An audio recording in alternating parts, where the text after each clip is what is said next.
그는 성령으로 잉태되어 동정녀 마리아에게서 나시고 본디오 빌라도에게 고난을 받아 십자가에 못 박혀 죽으시고 장사된 지 사흘 만에 죽은 자 가운데서 다시 살아나셨으며 하늘에 오르시어 전능하신 아버지 하나님 우편에 앉아 계시다가 거기로부터 살아있는 자와 죽은 자를 심판하러 오십니다.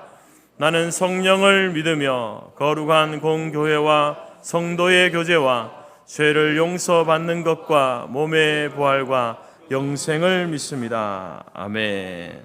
찬송가 187장입니다.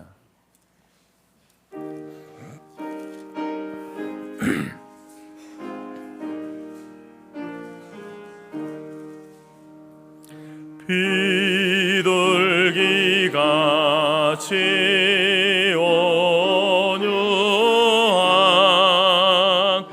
은혜의 성령 오셔서 거친 맘 어루만지사 위로와 평화 주소서. 진리의 빛을 비추사 주의 길 바로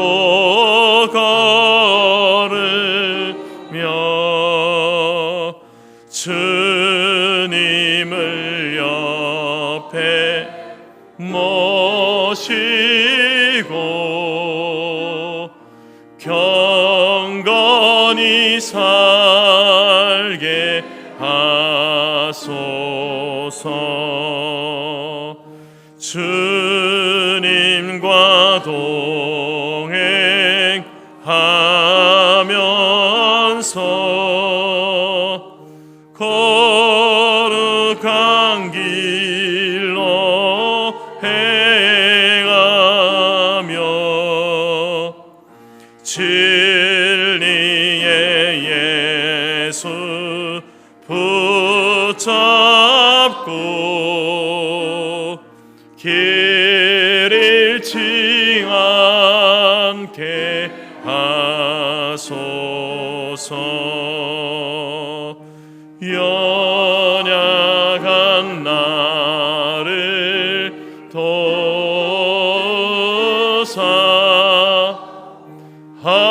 하나님 나라 이르러 주님의 품에 안기는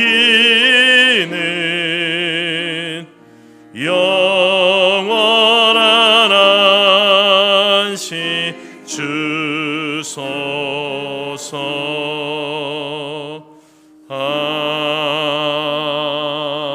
아멘. 교동문 찬송가 뒤편의 135번 성령 강림 첫째입니다.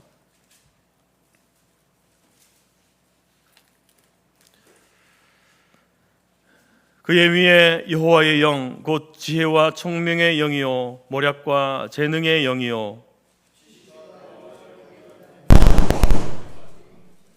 오직 하나님이 성령으로 이것을 우리에게 보이셨으니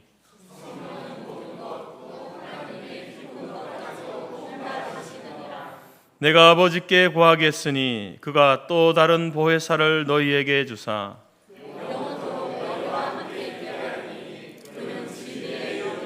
보혜사 곧 아버지께서 내 이름으로 보내실 성령 그가 너희에게 모든 것을 가르치고 오직 성령이 너희에게 임하시면 너희가 권능을 받고 예루살렘과 온 유대와 사마리아와 땅끝까지 이르러 내 증인이 되리라 하시니라. 아멘. 자리에 앉으시겠습니다. 182장입니다.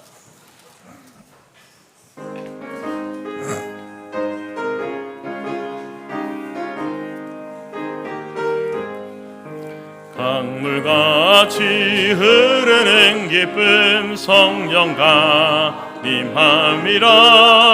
정결한 맘 영원하도록 주의 거처 되겠네. 주님 주시는 참된 평화가 내 맘속에 넘치네. 주의 말씀에 거센 풍랑도 잠잠하게 되도다. 나의 생명 소생케 됨은 성령이 마심이라. 모든 의심 슬픔 사라져 주의 평강 넘치네. 주님 주시는 참된 평화가 내 맘속에 넘치네. 주의 말씀에 거센 풍랑도 잠잠하게 되도다.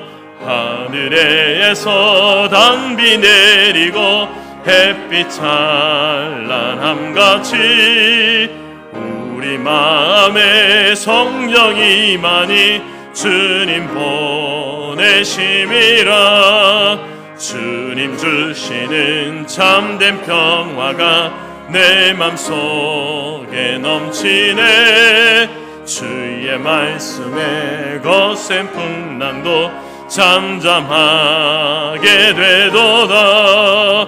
생명신에 넘쳐 흘러서 마른 광야 적시니 의의 열매 물이 익어서 추수를 기다리네. 주님 주시는 참된 평화가 내 맘속에 넘치네. 주의 말씀에 거센 풍랑도 잠잠하게 되도다. 놀라우신 주의 은혜로 그의 얼굴 뵙겠네. 평화로운 안식처에서 영원토록 쉬겠네.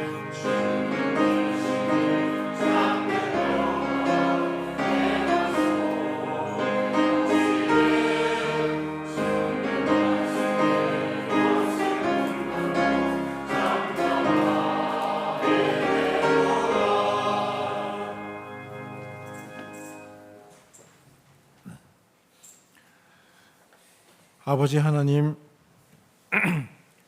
주님의 이름이 온 땅에 어찌 그리 아름다운지요. 해 돋는 데부터 해 지는 데까지 하나님의 이름이 찬양을 받게 하옵시며 모든 나라 위에 영광이 높으시오니 황폐한 곳에 있는 저희들을 위로해 주시며 광야와 사막 같은 저희 인생이 에덴과 하나님의 동산과 같게 되어 기뻐하며 즐거운 찬양을 드릴 때에 감사를 드립니다. 상한 갈대를 꺾지 아니하시며 꺼져가는 심지를 끄지 아니하시기를 심판하여 이길 때까지 하시는 하나님, 모든 승리는 주님께 있음을 깨닫습니다.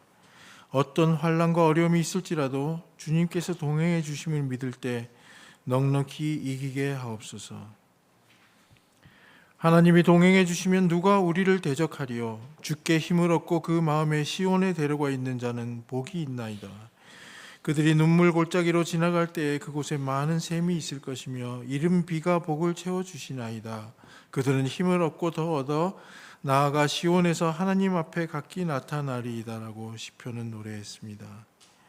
주님, 우리나라와 민족을 불쌍히 여겨주시고 의인들의 기도를 들어주시옵소서.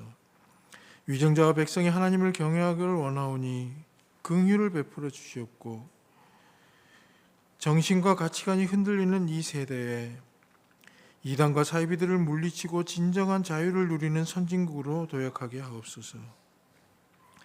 백성들이 인내하고 주님의 섭리하심을 기다리게 하옵소서. 다가오는 선거도 합당하게 치루어지게 하옵소서.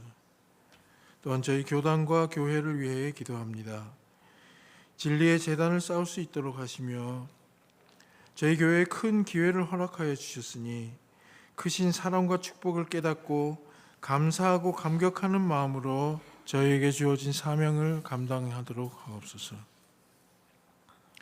하나님의 나라는 먹는 것과 마시는 것이 아니요 오직 성령 안에서 의와 평강과 희락이라고 하셨사오니 저희가 먹고 마시는 삶에 그 끝에 살지 않고 주님께서 영적으로 주시는 참 기쁨과 복을 누리며 살게 하옵소서. 오늘은 성령 강림 주일입니다. 우리에게 성령이 임하는 그날에는 마음속에 의문이 풀리고 모든 것을 알게 되며 또 호련히 변화되리라고 하셨으니 저희 영혼이 파수꾼의 아침을 기다림보다 더욱 전심으로 주님을 찾으며 만나기를 기다립니다. 저희에게서 나오는 것은 아무것도 없사옵고 저희 생명과 모든 것이 주님께로부터 왔사오니 모든 것을 주님께 맡기고 의지합니다. 이 시간 주의 종을 통해 주시는 말씀으로 저희 영안이 밝아지며 깨달아야 할 바를 깨닫게 하옵소서. 오늘 남은 순서를 주님께서 함께 해주심을 기도드리며 사랑의 예수님 이름으로 기도합니다. 아멘.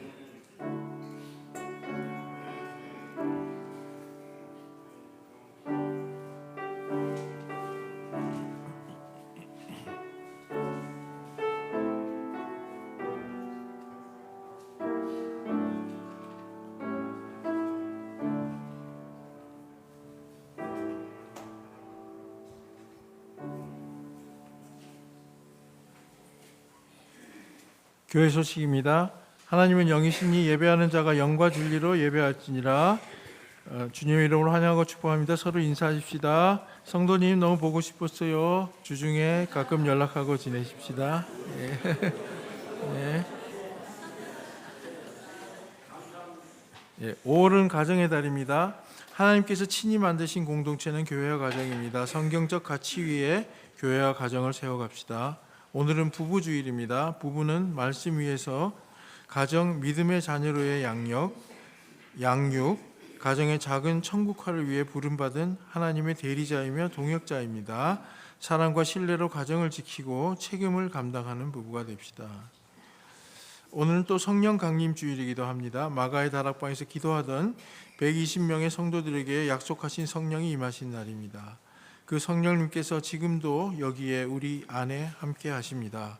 우리를 위해 기도하시고 믿음 주시고 말씀을 깨닫게 하시고 복음을 증거하게 하시고 성령의 열매를 맺게 하시고 부활의 산 소망을 주십니다. 이로 인하여 교회를 세우게 하십니다. 할렐루야. 예. 오늘 식사 후에 새가족 공부 있습니다. 오늘 오후 1시에 목양실에서 유아 세례 부모 교육이 있습니다. 오늘 1시에 청소년부실에서 재건축위원회 모임이 있습니다. 교사 나들이 갑니다. 내일 월요일 경기도 광주 하담숲으로 교사 나들이 갑니다. 안전한 여정을 위해서 기도해 주시기 바랍니다. 교우 소식입니다. 김영석 권사님 골반 균열로 금천 수병원에 입원 가려 중입니다. 송광순 권사님 양쪽 무릎 인공관절 수술 잘 마치시고 의정부 성모병원에서 재활 중입니다. 송덕건 지사님 방광종양 수술하셨고 조직검사 결과 목요일에 나온다고 합니다. 위에서 기도해 주시기 바랍니다.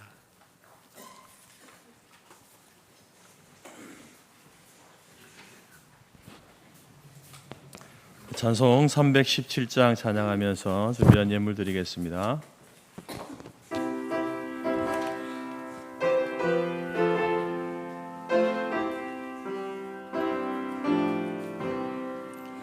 내 주 예수 주신 은혜 한없건만 내 주 앞에 이 적은 것 다 드리니 주 예수여 내 정성을 받으소서. 주 날 위해 보배로운 피 흘리사 그 귀하신 생명까지 다 주시니 내처럼 생명을 왜 아끼랴. 주 예수께 빚진 것이 한 없건만 나 주 위에 드린 것은 참 적으니 주 예수여 너글 없게 보옵소서. 날 위하여 십자가에 흘리신 주 예수의 은혜로서 인치시고 내 모든 것 주의 소유 삼으소서. 주 날 위해 그 귀하신 몸 버리사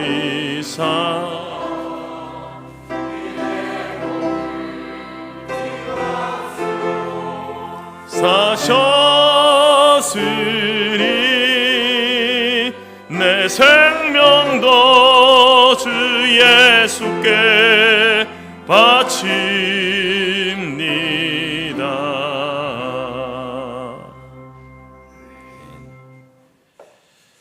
기도하겠습니다. 하나님 감사합니다.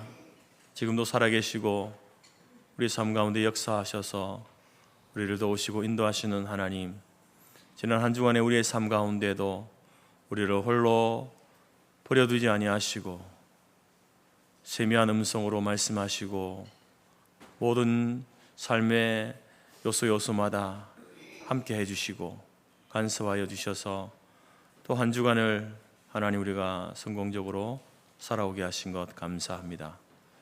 하나님의 그 인도하심과 도우심, 만세전부터 택하시고 구원하신 그 놀라우신 사랑 앞에 감격함으로 주 앞에 서게 하시고 또 이 시간 하나님 앞에 모든 것을 드려야 하지만 또 우리에게 주신 일부를 다시 주님 앞에 올려드렸습니다. 하나님, 나의 모든 것이 이 생명도 하나님의 것임을 고백하며 드린 예물이오니 하나님이여 음량하여 주옵소서. 주 앞에 나아갈 때마다 하나님께서 내게 맡기신 그것을 온전한 마음으로 겸손한 마음으로 드리게 하시고 주께서 주시는 힘과 능력으로 또한 우리의 삶을 살아갈 수 있는 저희들이 될 수 있도록 도와주옵소서. 육신의 연약함 가운데 질고 가운데 있는 지체들을 기억하여 주시고 하나님께서 저들 가운데 말씀하시고 만져주시고 치유하시고 회복하시는 은혜를 내려 주옵소서. 하나님이 하셨습니다. 하나님이 하실 것입니다. 그 고백 가운데 나아가는 주의 종들이 다 될 수 있도록 도와주시고 어떠한 환경과 형편 가운데 있다 할지라도 주여 결코 그들의 구원이 그들의 믿음이 흔들리지 않게 하시고 예수 그리스도로 말미암아 주시는 그 놀라운 구원의 확신을 가지고 성령 하나님의 도우심으로 승리하며 살아갈 수 있는 주의 종들 다 될 수 있도록 인도하여 주옵소서. 장로님의 간절한 기도의 소원을 들어 응답하시고 할렐루야 찬양대의 찬양을 하나님 받으시옵소서. 온 성도들이 살아계시고 역사하시고 우리 가운데 임재하시는 하나님을 예배할 때에 주여 말씀하여 주시고 우리 가운데 하나님의 영광을 나타내 보여 주옵소서. 예수님의 이름으로 기도드립니다. 아멘.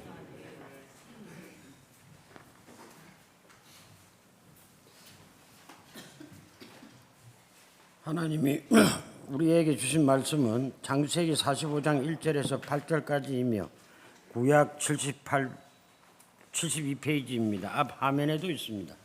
요셉이 시종하는 자들 앞에서 그 정을 억제하지 못하여 소리질러 모든 사람을 자기에게서 물러가라 하고 그 형제들에게 자기를 알리니 그때에 그와 함께 한 사람이 없었더라. 다른 사람이 없었더라. 요셉이 큰 소리로 우니 애굽 사람에게 들리며 바로의 궁중에 들리더라. 요셉이 그 형들에게 이르되 나는 요셉이라. 내 아버지께서 아직 살아 계시니까. 형들이 그 앞에서 놀라서 대답하지 못하더라. 요셉이 형들에게 이르되 내게로 가까이 오소서. 그들이 가까이 가니 이르되 나는 당신들의 아우 요셉이니 당신들이 애굽의 판자라. 당신들이 나를 이곳에 팔았다고 해서 근심하지 마소서. 한탄하지 마소서. 하나님이 생명을 구원하시려고 나를 당신들보다 먼저 보내셨나이다. 이 땅에 2년 동안의 흉년이 들었으나 아직 5년은 밭가리도 못하고 추수도 못할지라. 하나님이 큰 구원으로 당신들의 생명을 보존하고 당신들의 후손을 세상에 두시려고 나를 당신들보다 먼저 보내셨나니 그런즉 나를 이리로 보낸 이는 당신들이 아니요 하나님이시라. 하나님이 나를 바로에게 아버지로 삼으시고 그 온 집의 주로 삼으시며 애굽 온 땅의 통치자로 삼으셨나이다. 아멘.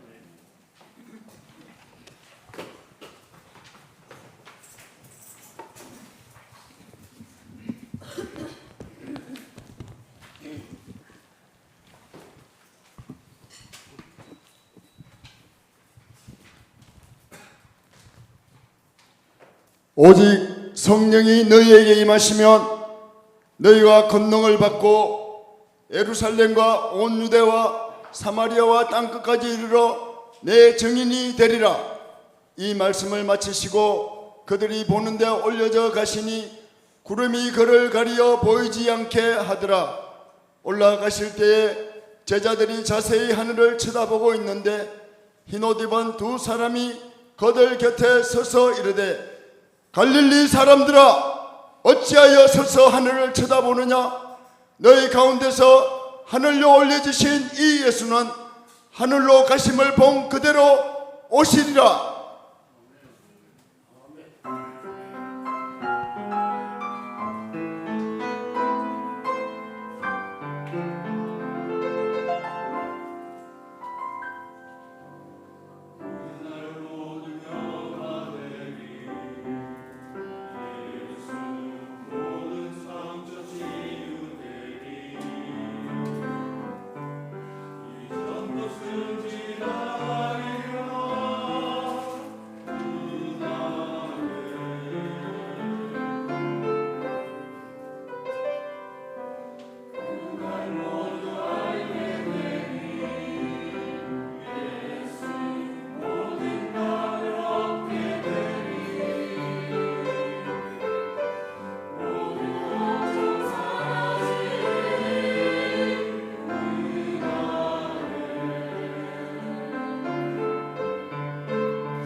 감사합니다.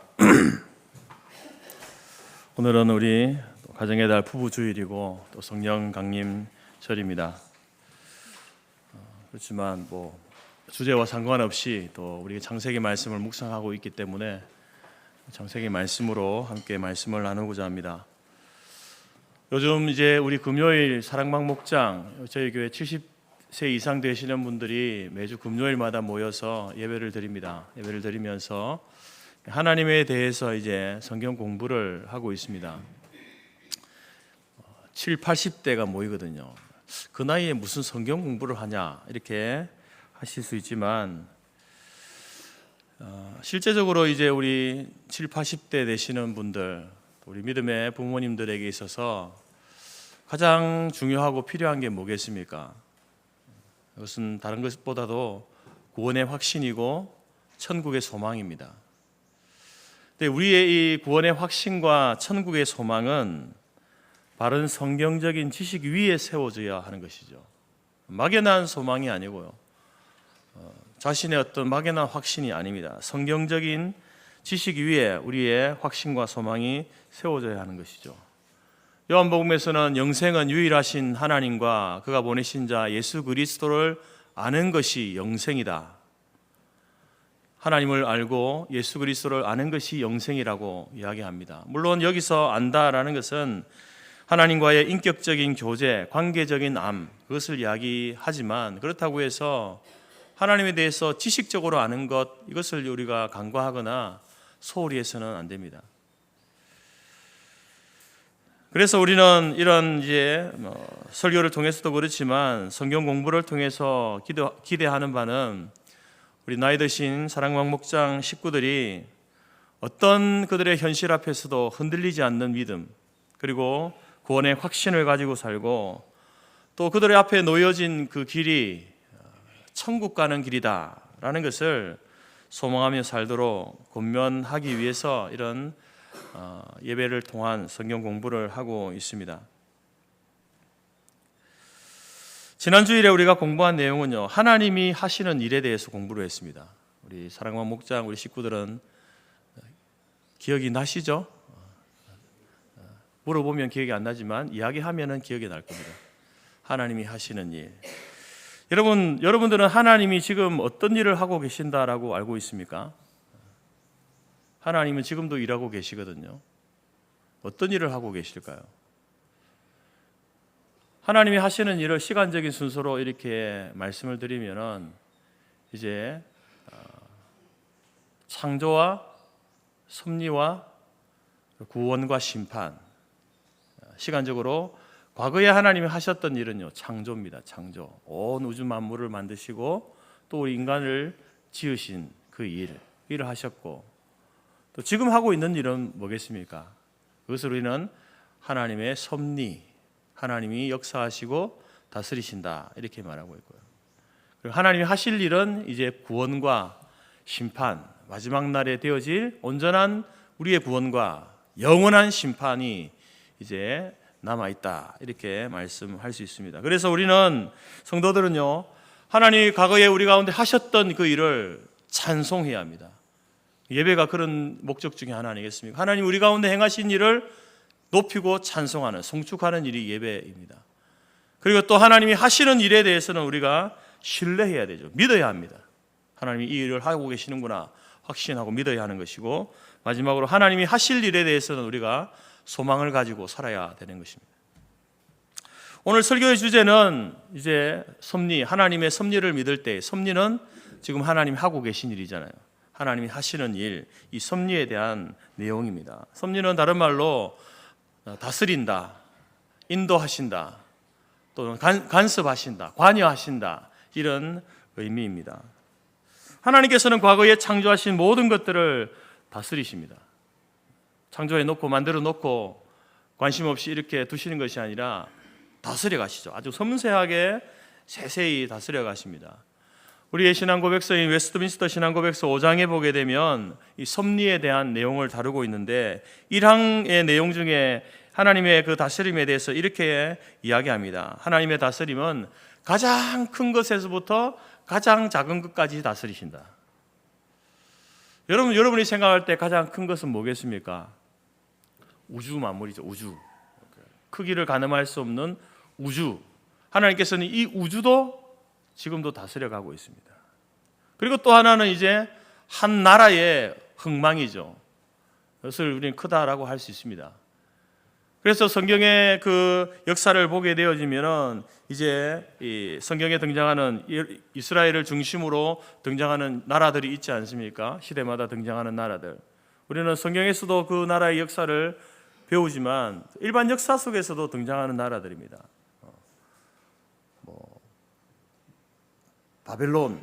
바벨로니아 제국. 여러분 세계사 때 배웠을 겁니다. 바사 제국, 성경에는 바사라고 하지만 페르시아 제국, 또 로마 제국, 이것들이 이제 이스라엘을 중심으로 해서 이렇게 주변에 있는 크게 흥망성쇠했던 나라들인데, 성경은 이 일반 역사에서는 이야기하지 않지만 성경에서는 이 나라의 흥망이 바로 이 하나님의 섭리 속에 있었다라고 분명히 이야기합니다. 이러한 것들이 큰 일이고요. 작은 일은 뭐겠습니까? 아주 작은 것, 일상적인 것, 별로 이렇게 우리가 살아가면서 크게 관심을 두지 않는 것. 성경에서는 그것을 어떻게 표현하냐면은 하나님은 참새 한 마리가 하늘에 떨어지는 것, 그 일도 하나님이 관여하신다. 여러분들의 그 머리카락도 하나님이 다 세신바 된다. 이 표현들이 하나님이 뭐 머리카락 세고 있는 그런 분이 아니라 하나님 우리의 인생 가운데 그렇게 세밀하게 아주 작은 것, 세세한 것에도 하나님이 다스리시고 역사하시고 관여하신다라는 것을 말씀하고 있는 것이죠. 그래서 우리의 개인의 삶이나 한 나라의 어떤 역사나 또 온 우주의 그런 모든 역사 가운데 하나님의 다스림이 있다. 하나님의 계획과 하나님의 섭리가 있다라는 것이죠. 하나님께서 섭리하실 때에 하나님께서는 다양한 방법으로 다스리고 섭리해 가십니다. 창조 때 하나님이 창조하실 때 세우신 그 질서들이 있지 않습니까? 우리는 자연 질서, 자연 법칙이라고 이렇게 말합니다. 하나님께서는 그 자연 법칙이 그냥 말 그대로 자연적으로 흘러가는 게 아니에요. 하나님 만드신 그 자연 법칙은요, 하나님께서 그것을 지금도 섭리하시는데 어떻게 섭리하시는가? 보존하시는 거예요. 창조하신 그때 그 모습 그대로 이 우주 만물이 흘러가도록 하는 거죠. 해와 달이 운행을 하고 계절이 변화하고 지구가 자전하고 공전하고 그리고 중력의 법칙이라든지 이러한 것들, 소위 우리가 자연 법칙 속에서 그냥 유지되어지는 것 같지만, 그러나 여러분 거기에는요 보이지 않는 하나님의 손이 있습니다. 하나님의 섭리가 있는 거예요. 또 하나님께서는 사람들의 어떤 선택과 행동을 통해서도 그것을 섭리의 도구로 사용하십니다. 이스라엘 백성을 출애굽시킬 때에 어떻게 시키십니까? 바로의 마음을 완악하게 만들므로 하나님께서 이제 출애굽을 시키시죠. 이스라엘이 바벨론 포로로 있을 때에 바사의 고레스 왕이 칙령을 내려서 그들을 고국으로 돌려보내도록 하심으로 하나님께서는 역사 속에 이스라엘의 그 역사 속에 개입하시고 관여하셔서 그들을 귀환하게 하십니다. 또한 우리의 일상 속에서 겪게 되어지는 고난과 시련을 통해서도 하나님의 역사는 계속됩니다. 오늘 본문의 주인공인 이 요셉도 그 요셉의 그 고난을 통하여서 여러분 하나님께서는 섭리하시는데 바로 하나님의 구원의 출발이 바로 요셉의 고난이 되고 있는 거죠.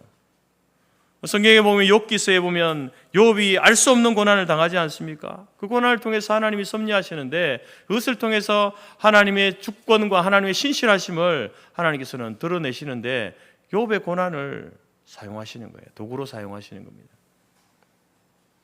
그리고 또 한 가지 하나님께서는 섭리하실 때에 우리가 말하는 초자연적인 사건, 기적이라고 말하는 그러한 사건들을 통해서도 하나님은 섭리하십니다. 성경에 보게 되면 홍해가 갈라진다든지 예수님께서 물을 포도주로 만들고 예수님이 죽으셨다가 사흘 만에 부활하시는 이러한 사건들, 자연의 법칙을 넘어서는 초자연적인 아닙니까?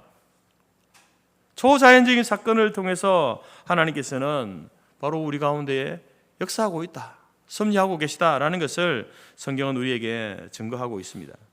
이렇게 개인의 역사나 한 나라의 역사나 우주의 역사 속에 하나님의 역사하심, 간섭하심, 다스리심의 섭리가 있다라는 것이죠. 어떤 사람은 하나님의 섭리를 믿는 사람이 있습니다. 그리고 또 어떤 사람은 믿지 않죠. 그게 무슨 말이냐. 여러분, 믿는 자와 믿지 않는 자는요, 반드시 차등이 있습니다. 차등이 있습니다.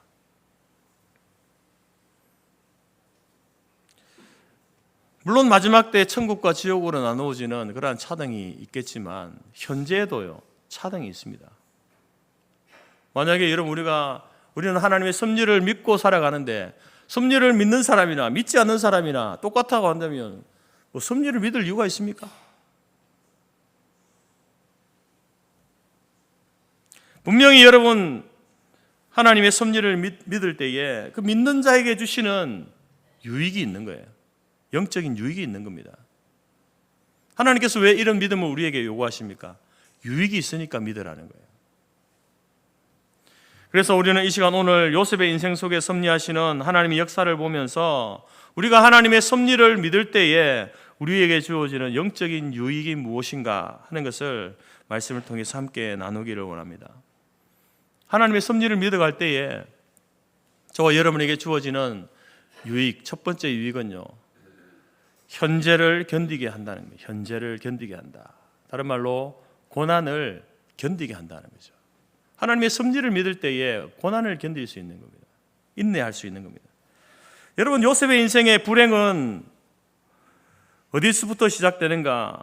제가 볼 때는 요셉이 아버지의 명령을 따라서 이제 그 세겜의 형들이 가축을 데리고 이렇게 가축을 먹이는 일을 하고 있는데, 아버지가 너 세겜에 가가지고 형들이 잘 있는지 가축들이 잘 있는지 그런 상황들을 살피고 와라, 이렇게 아버지가 명령을 내리는데, 그 명령을 받고 세겜으로 가는 그 순간부터 요셉의 불행이 시작됩니다. 요셉의 고난이 시작되죠. 여러분, 오늘날 우리가 이제 누군가를 찾을 때에 어떻게 찾습니까? 사람을 찾으려면 어떻게 하면 됩니까? 전화하면 되죠. 우리 교회 안에 있어도 막 찾으러 다니지 않고 어떻게 합니까? 전화하죠. 어디 계세요? 여기 밑에 식당에 있는데요. 여러분, 우리가 산에서 이렇게 길을 잃고 낙상해서 의식이 없을 때에도 그 사람의 그 전화기가 켜져 있으면 위치 추적을 하고 그 사람을 이렇게 찾을 수 있잖아요. 그런데 요셉 당시에는 뭐 핸드폰이 없지 않습니까? 어떻게 사람을 찾습니까? 어떻게 형들을 찾습니까? 형들이 세겜에 갔지만, 세겜에 그 가축을 치러 양들을 먹이러 갔지만, 여러분, 세겜이 뭐 가면 고기가 세겜 이거 아니잖아요. 세겜이 얼마나 넓습니까? 거기서 어떻게 형들을 찾습니까? 말 그대로 여러분, 서울에서 김서방 찾는 격이고 모래사장에서 바늘을 찾는 그런 격 아니겠습니까? 그래서 오늘 요셉은 세겜에 갔어요. 형들을 찾으러 세겜에 갔는데, 오늘 본문에서는 뭐라고 하냐면 형들을 찾아서 이리저리 방황했다, 이렇게 표현합니다. 이거 모르는 거, 어디 있는지 모르는 겁니다. 세겜에 있긴 있지만 세겜이 어디에 있는지 요셉도 모르기 때문에 형들을 찾아서 이리저리 방황했다, 이렇게 표현하고 있습니다. 그러다가 그곳에서 만난 사람들로부터 형들이 이 세겜에 있지 않고 도단으로 갔다라는 말을 듣고 다시 도단까지 갑니다. 이미 헤브론에서 세겜까지 한 4, 5일 걸려서 형들을 찾아왔습니다. 그런데 이제 세겜에서 도단까지 한 30km 정도 되는, 하루를 꼬박 가야 갈 수 있는 그 거리를 또 가게 되는 거죠. 오직 아버지의 그 명령에 순종하여서 형들의 안부를 확인하고자 하는 그 일념으로 형들을 찾아갑니다. 아무리 아버지의 명이지만 여러분, 헤브론에서 세겜에서 도단까지요, 한 100km 되는 거리입니다. 100km. 그리고 양들을 치고 있지 않습니까? 양들을 칠 때 여러분 TV로 보셔 알겠지만 양들을 칠 때 한 곳에서 칩니까? 유목민들은요, 말 그대로 옮겨 다니면서 하잖아요. 풀을 먹게 하고 그곳에서 먹을 것들이 없어지면 또 다른 곳으로 옮기면서 이곳으로 옮겼다가 저곳으로 옮겼다가 이렇게 양을 가축들을 먹이죠. 근데 이 요셉은 그 형들을 어떻게 찾을 줄 알고 아버지가 세겜에 가서 형들 안부를 확인하고 와라. 예, 아버지 다녀오겠습니다. 뭘 믿고 여러분 갔을까요?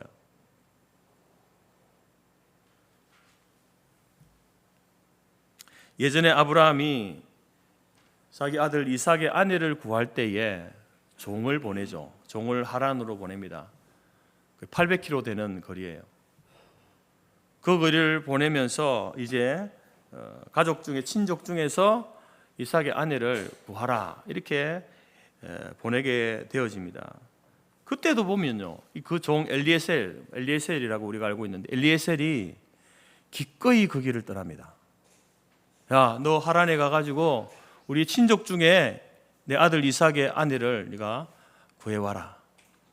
예, 주인님 다녀오겠습니다. 그렇게 갑니다. 그때 아브라함이 종에게 어떤 이야기를 하냐면은 이런 말을 하죠. 창세기 24장 7절에 보게 되면 그가 그의 사자를 내 앞서 보내실지라. 하나님께서 네가 이 800km가 되는 엄청난 거리를 네가 가게 되겠지만 그러나 하나님께서 내 앞서 하나님의 사자를 보낼 거야. 그렇게 말하면서 보냅니다. 그리고 이제 엘리에셀이 나홀의 성에 도착했을 때에 엘리에셀이 이런 기도를 합니다. 우리 주인 아브라함의 하나님 여호와여, 원하건대 오늘 나에게 순조롭게 만나게 하사 내 주인 아브라함에게 은혜를 베푸소서. 아브라함은 뭐라고 했습니까? 내 앞서서 하나님의 사자를 하나님께서 예배해 두실 거야. 그리고 엘리에셀은 거기에 가가지고 하나님 나로 하여금 순적히, 옛날 표현에 순적히 만나게 하사 순조롭게 만나게 해주십시오. 이런 기도를 합니다. 여러분, 이게 무슨 내용입니까? 아브라함도 그렇고 엘리에셀도 그렇고 그 먼 길을 간다 하더라도 하나님께서 이 엘리에셀을 내 동생의 집까지 인도하실 줄 믿는 믿음이 아브라함에게 있었던 거죠. 그리고 도착했을 때 엘리에셀이 드리는 이 기도를 통해서 볼 때에도 엘리에셀도 하나님의 섭리를 믿는 믿음이 이 종에게 있었습니다. 그리고 이 믿음은 엘리에셀이 리브가를 만나고 나서 드리는 기도를 통해서 다시 한번 확인되는데요. 27절에 이렇게 이야기합니다. 여호와께서 길에서 나를 인도하사 내 동생의 집에, 내 주인의 동생 집에 이르게 하셨나이다. 여호와께서 길에서 나를 인도하셨다. 뭡니까? 하나님이 나를 인도하셨다. 하나님이 섭리하셔서 바로 우리 주인의 동생 집에 이르게 되었다라고 하는 그런 기도를 하고 있습니다. 바로 그들은 800km가 되는 그 먼 길을 가서 내 친족 중에서 내 며느리를 찾아와라. 예, 주인님 알았습니다. 갈 때에 그들은 어떤 믿음, 하나님의 인도하심과 하나님의 섭리적 역사를 믿는 그 믿음을 가지고 있었기 때문에 그 먼 길을 나설 수 있었던 거예요.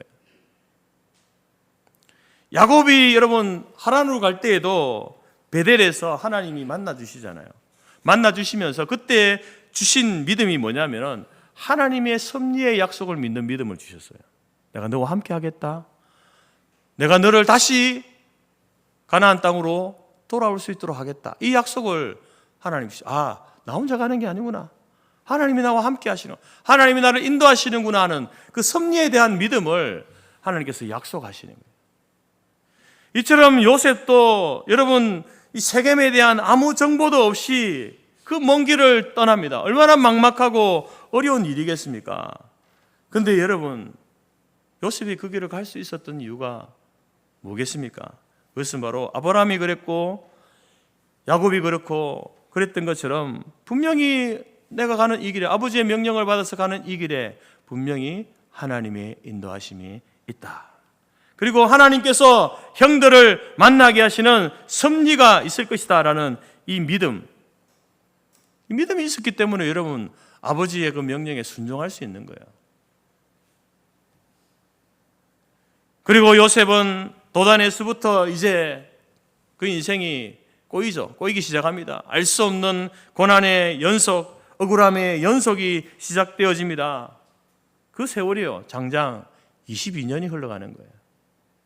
요셉은 처음 아버지의 명을 받고 떠날 때에 보름쯤이면, 적어도 보름쯤이면 형들을 만나고 집으로 돌아오지 않을까, 이런 생각을 했을 겁니다. 보름이면 충분하죠.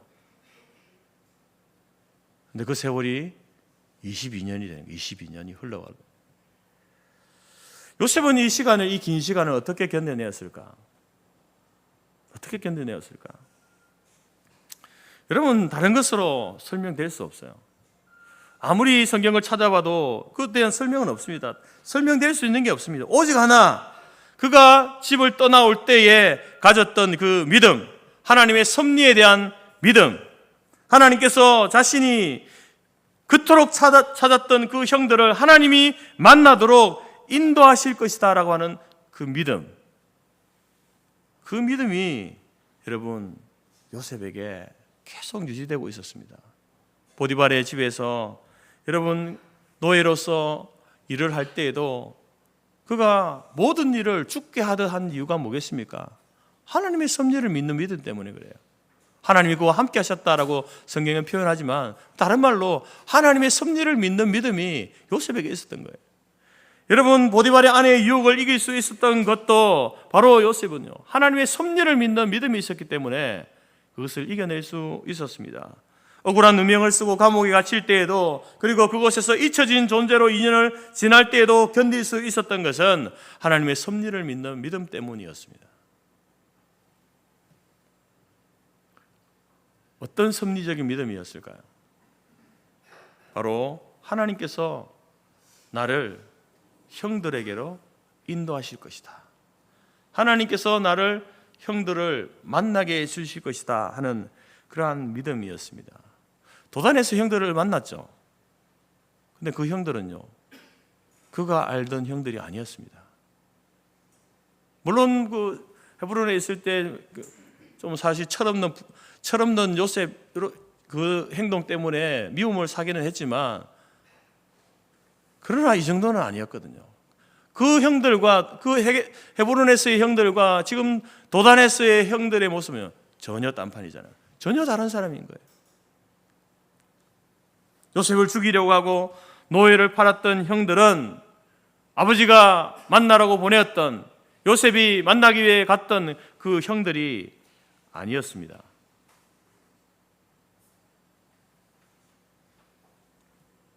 요셉은 그 형들을 만나기 위해서 22년을 기다린 겁니다. 어떻게 해요? 하나님께서 내 형들을, 이전에 내가 알던 그 형들을 만나게 해주실 것이다 라는 그 섭리적인, 하나님의 섭리하시는, 인도하시고 다스리시고 역사하시는 그 믿음, 그 믿음이 요셉에게 있었기 때문에 22년의 세월을 견뎌낸 겁니다. 저는 우리가 이 하나님의 섭리를 믿는 믿음이 무엇일까, 어떤 것일까, 제가 한번 생각을 해봤습니다. 저의 지식과 경험의 한계를 가지고 어떻게 좀 더 설명할 수 있을까 생각해 보니까 이게 생각나더라고요. 지난 주일 여러분 그 UFC 경기 했지 않습니까? 미국 LA에서, 라스베가스에서 이제 체두어 선수하고 그 브라질의 다니엘 산토스 선수가 이제 경기를 했는데 격투기 경기입니다. 우리나라 체두어 선수가 2라운드에 TKO 승을 했습니다. TKO. 여러분, 권투나 격투기를 하는 그러한 경기를 보게 되면 선수들은 이렇게 항상 손을 올리고 있잖아요. 이거 가드라 그러거든요. 가드. 이제 뭐 선수들이 이렇게 주먹이 날아오면은 그 사람들은 동체 시력이 다른 사람보다 발달되어 있어 가지고 그걸 이렇게 쑥쑥 피한다고 하잖아요. 근데 여러분들은 아마 피하는 족족 맞을 겁니다. 주먹이 가는 대로 피할 거기 때문에 이렇게 맞겠죠. 근데 선수들은 진짜 피하거든요. 보고 피하는 거예요. 그렇지만 때로는 이제 이 선수들이 피하지 않고 맞을 때도 있습니다. 근데 맞을 때 이렇게 가드를 올리고 있죠. 그래서 이 가드 위에 이렇게 맞게 되면요, 펀치를 맞지만 그 충격이 적습니다. 물론 뭐 계속 맞으면 안 되겠지만, 그래서 왜 그 선수가 이렇게 일부러 맞고 있느냐? 기회를 엿보는 거예요. 기회를. 그래서 최도호 선수가 1라운드에는요 이렇게 많이 맞았습니다. 질 것 같았거든요. 근데 2라운드에 바뀌었는데 최도호 선수가 이 승기를 잡은 펀치가 뭐냐면은 최도호 선수의 왼손 펀치가 그 산체스의 오른손 가드가 이렇게 내려갔을 때에 그때 보니까 이렇게 눈 부위를 팍 때리는 거예요. 그게 승기를 잡는 주먹이었습니다. 그 이후에 몇 번 이렇게 치다가 심판이 보고 안 되겠다 해서 TKO 승으로 심판이 이제 더 이상 경기를 못할 정도가 되었으니까 최도호 승 이렇게 해서 승리를 하게 됩니다. 저는 그 경기를 보면서 권투 경기를 생각하면서 하나님의 섭리를 믿는다는 것은 그렇구나, 하나님의 섭리를 믿는 것은 이 우리가 영적인 가드를 올리고 있는 것하고 똑같다 이런 생각이 들었습니다. 여러분, 우리도 인생을 살아가면서 고난과 절망의 펀치를 계속 맞을 수 있잖아요. 그런데 우리가 가드를 올리고 있으면요, 이 하나님의 섭리를 믿는 그 믿음의 가드를 올리고 있으면 그 고난과 절망이요 치명적이지 않은 거예요. 물론 우리에게 충격을 줄 수는 있겠지만 치명적으로 그것 때문에 우리가 쾌유패 당하는 그런 일이 일어나지 않는다라는 것이죠. 그러면서 우리는 그것을 맞으면서 뭘 기다리고 있는 거예요? 두들겨 맞고만 있는 게 아니라 뭘 기다리는 겁니까? 회심의 일격을 날릴 기회를 기다리는 거죠. 여러분, 가드를 올리고 맞고 있으면요 반드시 기회가 오는 겁니다. 사랑하는 성도 여러분, 우리는 왜 우리의 인생 가운데 우리의 삶 속에 역사하시는 하나님의 섭리를 믿어야 합니까? 하나님이 나와 함께 하시고 나를 인도하시고 역사하심을 믿을 때에, 고난의 때, 절망의 때, 회복 불가능할 것 같은 때가 있을 때에 인내할 수 있는 겁니다. 견딜 수 있는 거예요. 마지막 펀치를 날릴, KO의 펀치를 날릴 기회를 잡을 수 있는 거예요. 영적 가드를 올리고 있어야 되는 거예요. 고난의 때라고 여러분 두 손 두 발 놓고 절망하고 포기하고 자빠져 있으면 안 되는 겁니다. 이 고난의 때에도 하나님은 내 인생 가운데 일하고 계신다, 역사하고 계신다. 여러분, 그럴 때에 우리는 무너지지 않고 삶을 포기하지 않을 수 있는 겁니다. 하나님의 섭리를 믿을 때에 우리에게 주시는 첫 번째 영적 유익은요 바로 현재를 견디게 하는 거예요. 고난을 견디게 하는 겁니다. 두 번째로 하나님의 섭리를 믿을 때에 우리에게 주시는 영적 유익은요 인간의 죄성에 휘둘리지 않게 되는 거예요. 모든 인간은 그 안에 죄성을 가지고 있지 않습니까? 그 죄성에 휘둘리는 인생이거든요. 우리의 삶은요. 요셉이 형들을 만났을 때에 형들이 자신의 과거에 잘못한 것에 대해서 회개하는 형들을 향해서 그들을 용서하면서 이런 말을 합니다. 오늘 5절 말씀에 보게 되면 형님들 근심하지 마십시오, 한탄하지 마십시오 이렇게 말하잖아요. 형님들이 나를 이렇게 애굽에 팔았다고 해서 근심하지 마시고 한탄하지 마십시오 이런 말을 합니다. 이 말은 요셉이 형들에게 하는 말이지만 저는 이 말을 계속 읽으면서 이 말은 요셉이 형들에게 하는 말이지만 요셉이 형들을 향해서 가지고 있었던 마음이었을 것이다 라는 생각이 들었습니다.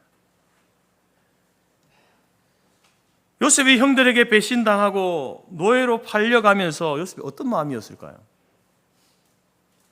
형님들이 하는 일이니까 다 옳은 이런 마음이었겠습니까?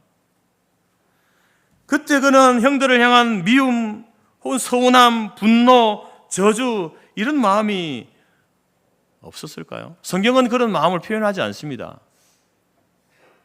그렇다고 요셉이 그런 마음이 없었겠습니까?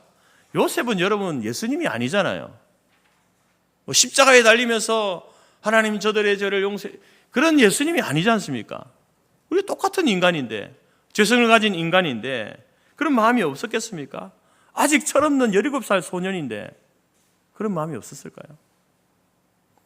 물론 성경은 그 당시 요셉의 마음의 상태를 구체적으로 언급하지 않지만 몇 가지 그의 마음을 알 수 있는 단서가 있습니다. 먼저 여러분, 야곱이 형들을 찾아가 도단에 갔을 때에 형들에 의해서 채소 옷이 벗겨지고 구렁텅이에 던져지게 되고 미디안 상인들에게 은 20의 노예로 팔려가게 되지 않습니까? 다른 사람도 아니고 형들에 의해서 순식간에 되어지는 거예요. 순식간에 이상한 일이 벌어지고 있는 것 아닙니까? 이 일에 여러분 요셉의 마음에 요동함이 없었겠습니까? 그건 순순히 형들이 하는 대로 받아들였겠습니까? 물론 어안이벙벙해가지고 지금 자기에게 되어지는 일이 무슨 일이 일어나는지 정확하게 인지하지 못했을 수 있습니다. 도대체 무슨 일이 일어나고 있는 거야? 근데 그 일이 있고 그 때를 생각할 때마다, 그 형들을 생각할 때마다 그 마음에 미친 듯이 요동치고, 마음이 요동치고, 이해되지 않는 상황이 답답해서 심장이 터질 것 같고, 분노가, 형들을 향한 분노가 치밀어 오르는 그런 시간들이 켜켜이 쌓여가지 않았겠습니까?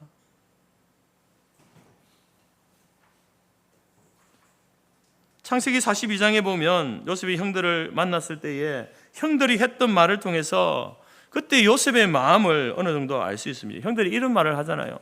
창세기 42장 21절에 그가 우리에게 애걸 할 때에 그 마음의 괴로움을 보고도 듣지 아니하였으므로, 요셉은 여러분 그 형들에게 옷이 벗겨지고 구덩이에 던져졌을 그때에 그 구덩이에 빠져가지고 뭘 한 겁니까? 형들한테 애걸복걸을 한 거예요. 형님들이 어떻게 하든지 저는 그게 아닌 거예요. 그런 요셉이 아닙니다. 애걸복걸한 겁니다. 마음에는 화가 치밀어 올랐고 이해할 수 없는 그들의 행동에 대해서 형님들과 대적하고 싶었지만, 그러나 그는 거기에서 살려달라고, 형님 왜 이러십니까? 살려주십시오. 울며 불며 매어 달렸다. 애걸할 때에, 그때에 형들이 17살 요셉의 그 마음의 괴로움을 보았다고 하잖아요. 그 마음의 괴로움, 요셉의 괴로움을 그때 보았다는 거예요. 여러분, 우리가 인생을 살아가면서 이런 경험은요, 일반적이지 않잖아요. 여러분, 이런 경험 해보신 적 있습니까? 여러분의 가족들에게, 형제들에게 버림당하고 노예처럼 팔리게 되는 그런 경험을 당해본 적 있습니까? 일반적이지 않습니다. 특별한 경우죠. 그냥 만약에 우리가 이러한 가족들에게 버림을 당하고 그 가족들에게 지워져 버린 그러한 인생으로 우리가 살게 되어질 때에, 여러분 그 마음속에는요, 분노, 미움, 저주, 원수 갚음, 이런 마음들이 자라나지 않겠습니까? 당연한 건 아니겠습니까? 상담학에서는 이런 것들이요, 그런 마음들이 마음의 쓴뿌리라 이렇게 이야기해요. 마음의 쓴뿌리. 어린 시절 부모에게 가혹한 학대의 경험을 받았거나 부모와 돌이킬 수 없는 갈등으로 갈라졌거나 사랑하는 사람으로부터 유모를 배신을 당했거나 그리고 강제로 자기의 모든 것을 잃게 되어지는 그러한 상실의 경험을 했을 때에 그것이 해결되지 못하고 남아있게 되면 마음 깊이 그 쓴뿌리들이 남아있게 된다. 그 상처가, 그 아픔이 고스란히 남아있게 된다. 그래서 당사자 그 사람을 향한 분노와 원망과 질투와 수치심 같은 그 감정이 세월의 길이만큼 내면에 축적되어 있어서 지금 현재의 삶을 이미 수십 년이 지난 지금에도 현재의 나의 삶 가운데 다른 사람과 관계 속에서 그것이 쓴뿌리가 되어가지고 영향을 준다라고 이렇게 이야기합니다.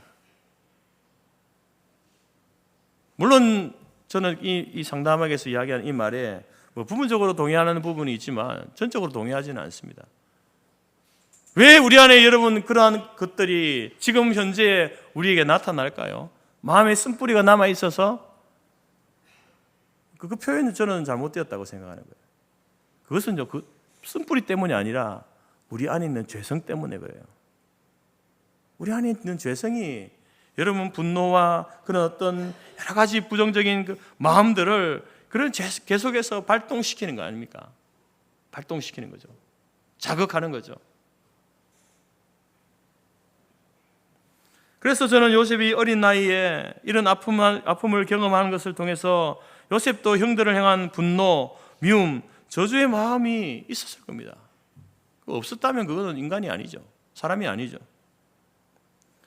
근데 여러분 요셉의 인생 가운데에 어느 한 기록에도 그런 형들을 향한 분노와 저주와 그 원수 갚음의 그 마음을 요셉에게 있어가지고 요셉이 정말 힘들어했다 이런 말이 없습니다. 이런 표현이 없어요. 그 안에도 죄성이 있었고 그것이 순간순간 불일 듯 일어나는 그런 마음, 감정이었을 텐데 그것이 요셉을 지속적으로 괴롭히지 못했던 거예요. 그런 마음이 없었던 게 아닙니다. 일어날 때에 그것이 우리를 괴롭히고 힘들게 하고 때로는 좌절하게 하고 해야 되는데 요셉에는 그런 마음이 있었지만 그것이 지속적으로 괴롭히지 못했던 겁니다. 하나님의 꿈과 약속을 향해 나아가는 요셉의 인생을 중도에서 포기하게 만들지 못했습니다. 요셉을 비전의 자리에서 끄집어내리지 못했어요. 그런 부정적인 마음들이. 뭐 때문에 그렇게 했습니까? 뭐 때문에 그럴까요? 그것은 바로 하나님의 섭리를 믿는 요셉의 믿음 때문에 그래요. 믿음이 그 부정적인 생각과 마음을 이기게 하는 거예요. 여러분의 의지가 여러분 안에 일어나고 있는 그 죄성으로 인해서 일어나고 있는 부정적인 생각과 마음을 여러분이 이기는 게 아니고요.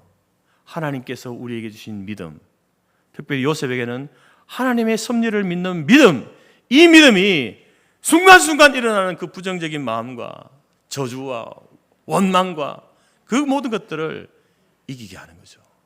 믿음이 이기게 하는 겁니다. 내가 이기는 게 아니고요. 요셉은 그래서 고난을 경험할수록 이유 없는 고난이었고 아픔을 경험할수록 사연 없는 아픔이 없음을 알았습니다. 예수님께서 날 때부터 맹인인 사람에게 이렇게 말씀하시잖아요. 그가 맹인된 것은 뭐 때문입니까? 자기 죄 때문입니까? 부모의 죄 때문입니까? 라고 할 때에 하나님께서 그에게 하시는 일을 나타내고자 합니다. 그가 맹인이 된 것, 그가 고난을 받는 것은 누구의 죄 때문이 아니라 하나님께서 그에게 하시고자 하는 일을 나타내기 위해서 그렇게 했다. 하나님께서 자기에게 주신 꿈을 이루시기 위해서 요셉은 형들로부터 버림당하고 배신당하고 그 고난의 세월을 22년을 지나게 하셨다. 그 믿음이 요셉에게 있는 거예요. 그리고 결국에는 하나님께서 주신 꿈처럼 자신을 영광의 자리로 올리시기 위한 하나님의 훈련의 시간이다라는 것을 그는 믿고 확신했던 겁니다. 요셉에게 왜 원망이 없고 분노가 없고 저주가 없고 원수 갚음의 마음이 없었겠습니까? 삶의 순간순간 일어나는 그 부정적인 마음을 불태워버릴 수 있었던 것은 여전히 하나님께서 내 인생 가운데 섭리하신다. 내가 비록 이 구덩이 속에 처박혀 있지만 여기서도 하나님은 나와 함께 하신다. 하나님이 나를 인도해 가실 것이다. 하나님이 나를 이끌어 올려주실 것이다. 구원해 주실 것이다 라고 하는 그러한 섭리를 믿는 믿음이 있었다는 것이죠. 그래서 여러분 그 섭리의 믿음이 요셉에게는 합력하여 선을 이루신다. 하나님께서는 합력하여 선을 이루실 거야. 바울의 그 고백을 하고 있는 겁니다. 또한 내가 가는 길을 그가 아시나니 그가 나를 단련하신 후에는 내가 순금같이 나오리라 정금같이 나오리라. 그 욥의 고백이요 요셉의 고백인 거예요.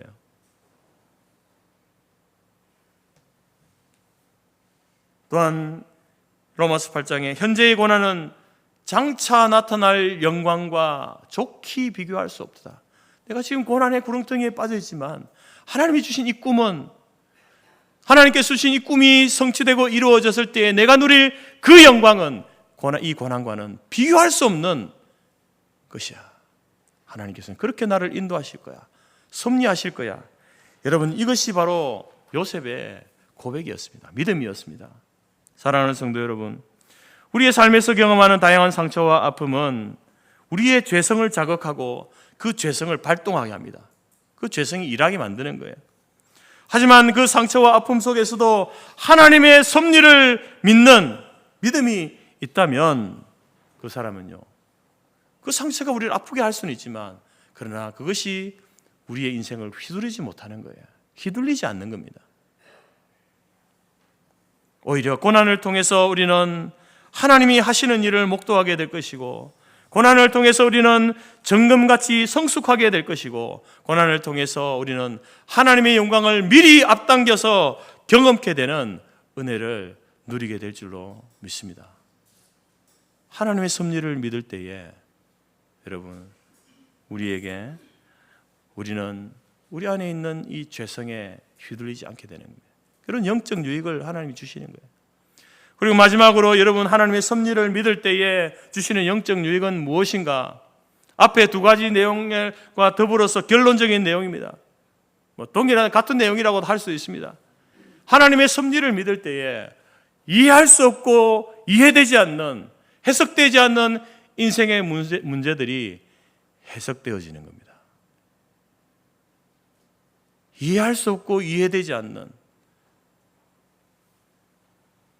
자신의 걸어온 그 인생의 길들이 해석이 되어지는 거예요. 해석이. 다른 말로 이해가 되어지는 겁니다. 아, 왜 하나님께서 나를 그 부렁텅이에 던져 넣으셨는지, 왜 나를 그 노예로 보내셨는지, 왜 그 감옥에 있게 하셨는지, 왜 나를 국무총리로 세우셨는지 인생이 해석되어지는 겁니다. 설명되어지는 거예요. 요셉이 형들에게 이 황당무계한 일을 당할 때에 그때는 이유를 몰랐잖아요. 형들이 왜 이러는지 몰랐습니다. 형이 왜 이러십니까 도대체? 또 보디발의 집에서, 감옥에서 사람들에게 인정받고 높여질 때에 도대체 하나님이 나를 어디까지 높이실까 알지 못했습니다.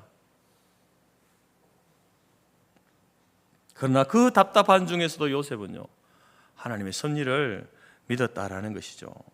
결국 30살에 30살에 애굽의 총리가 되어집니다. 바로의 꿈처럼 7년의 풍년의 시기가 지나고 7년의 흉년의 시기가 다가옵니다. 흉년 2년째 되던 그때에 요셉이 39살 되었을 때에 즈음에 형들을 만나게 됩니다. 요셉이 믿었던 하나님의 섭리하심이 어떤 내용이었습니까? 하나님께서 이전에 나와 함께 했던 그 형들을 만나도록 인도하실 것이다. 그 하나님의 인도하심을 믿었잖아요. 22년이 지나가지고 그 일이 이루어진 거예요. 그는 지금까지 자기가 지나온 그 걸음 가운데 그가 겪고 당한 그 모든 일들의 이유를 몰랐습니다. 그냥 단순히 하나님이 인도하셔. 하나님이 내 인생을 붙들고 가고 계셔. 하나님이 나를, 내게 주신 이 꿈을 하나님이 성취해 주실 거야. 그 믿음 하나만 가지고 갔습니다. 자기에게 되어지는, 인생에 되어지는 그 의문을 풀 수가 없었어요. 해결할 수가 없었습니다. 그런데 그 끝을 알 수 없었던 의문이 지금에서야 풀리는 거죠. 그래서 5절에서 뭐라고 이야기합니까? 하나님이 생명을 구원하시려고 나를 당신들보다 먼저 보내셨나이다. 7절에 하나님이 큰 구원으로 당신들의 생명을 보존하고 당신들의 후손을 세상에 두시려고 나를 당신들보다 먼저 보내셨나이다. 하나님이 이 일을 위해서 그때 나를 17살 그때에 구덩이에 빠뜨리셨군요. 나를 보디발의 집에 노예로 팔려가게 하셨군요. 나를 감옥에 갇히게 하셨군요. 사람들에게 잊혀진 존재로 지나게 하셨군요. 그리고 하나님의 때, 카이로스의 때가 시간이 되어서 하나님이 나를 애굽의 통치자로, 온 땅의 통치자로 삼으셨군요. 해석이 되는 거예요. 이 일을 위해서 하나님이 나를 이렇게 고난 가운데 몰아넣으시고 도무지 이해할 수 없는 그 상황 가운데 몰아넣으셨군요. 여러분, 그 인생이 해석되어지는 것입니다. 요셉은 지금까지 자기의 인생을 향한 하나님의 섭리를 믿어왔지만 해석되지 않는 부분들이 많았습니다. 아니, 거의 대부분이 해석되지 않았습니다. 이해되지 않았습니다. 그런데 지금 형들을 만나고 아버지를 만나면서 자신의 인생이 해석되어지는 거예요. 이것이 여러분 하나님의 섭리를 믿는 자에게 주시는 영적인 유익인 겁니다. 여러분, 지금 여러분 인생 가운데 아직까지 이해되지 않고 해석되지 않는 인생의 부분들이 있습니까? 인생의 어느 시점이 있습니까? 왜 그때 나에게 하나님이 이런 일을, 그 고통을 겪게 하셨지? 그런 부분들이 있습니까? 아직 해석되지 않았습니까? 그러면 어쩌면 우리는 하나님의 섭리를 믿지 않고 있다라고 말할 수도 있어요. 하나님의 섭리를 믿지 못하기 때문에 여전히 아직까지 풀리지 않는 거죠.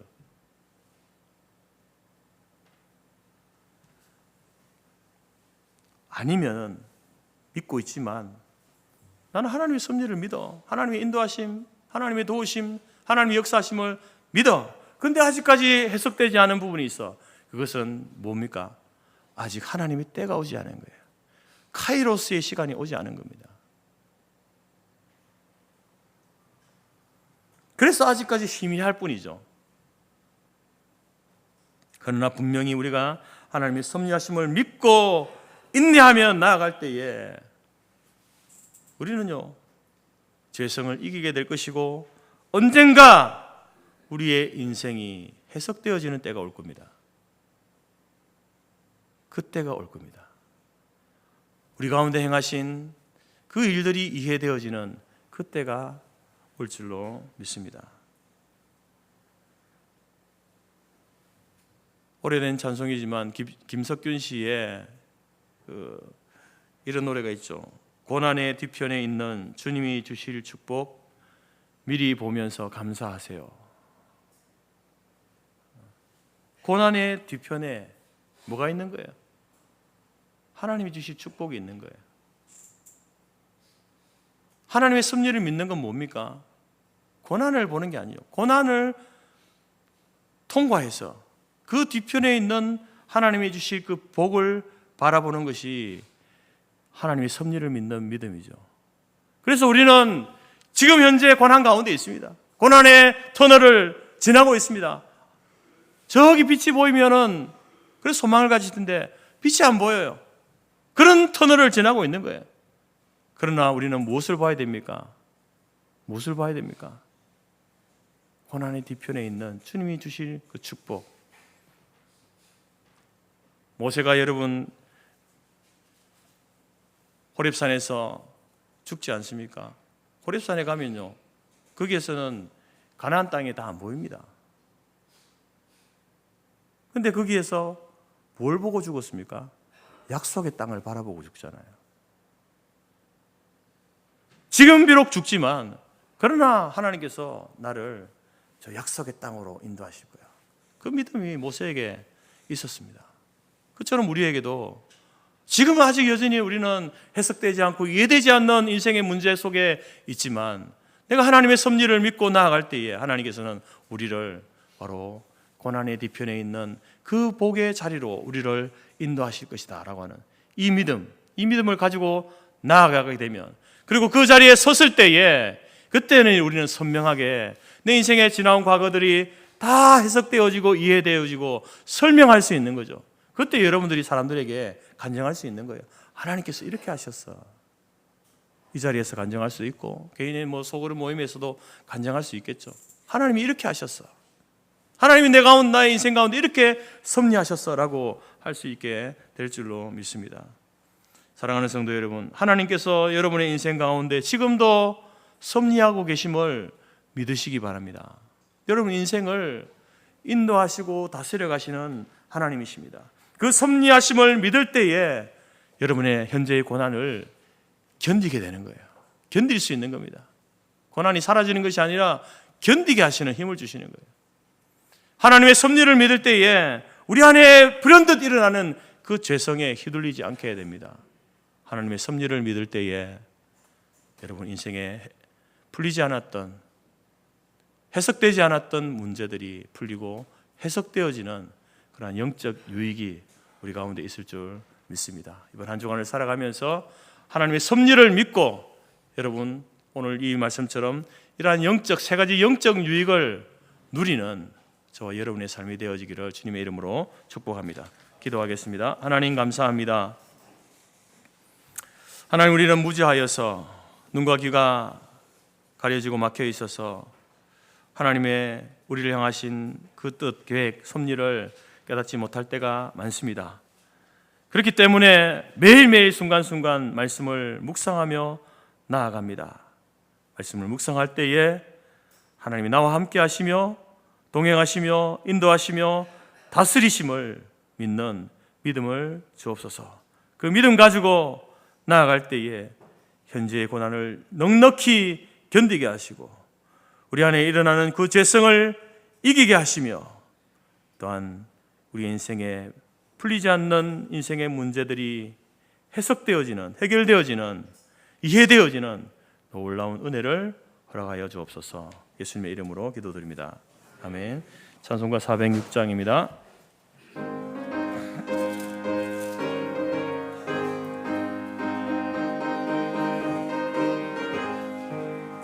고난 내 영혼 편히 쉴 곳과 풍랑이로도 안전한 복음 폭풍까지도 다스리시는 주의 영원한 팔을 의지해 주의 영원하신 팔 함께 하사 항상 나를 붙드시니 어느 곳에 가든지 요동하지 않음은 주의 팔을 의지함이라. 세상 친구들 나를 버려도 예수 늘 함께 동행함으로 주의 은혜가 충만하리니 주의 영원한 팔을 의지해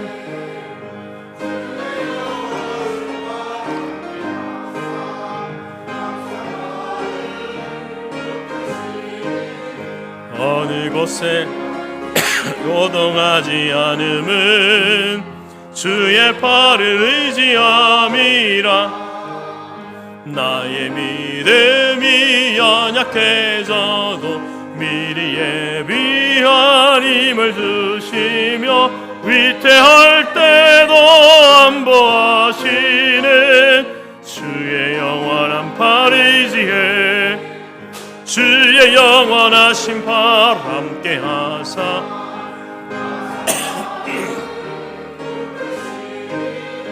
어느 곳에 가든지 요동하지 않음은 주의 팔을 의지함이라. 능치 못한 것 주께 없으니 나의 일생을 주께 맡기며 나의 모든 짐 대신 지시는 주의 영원한 팔을 의지해 주의 영원하신 팔 함께 하사 항상 나를 붙드시니 어느 곳에 가든지 요동하지 않음은 주의 팔을 의지함이라. 기도하겠습니다.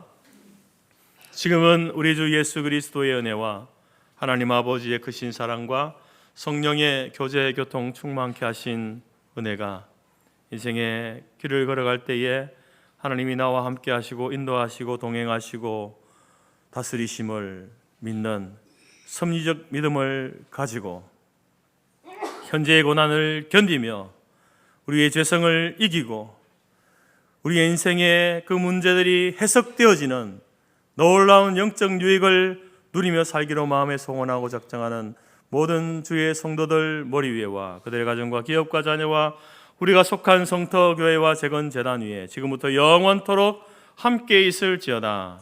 아멘.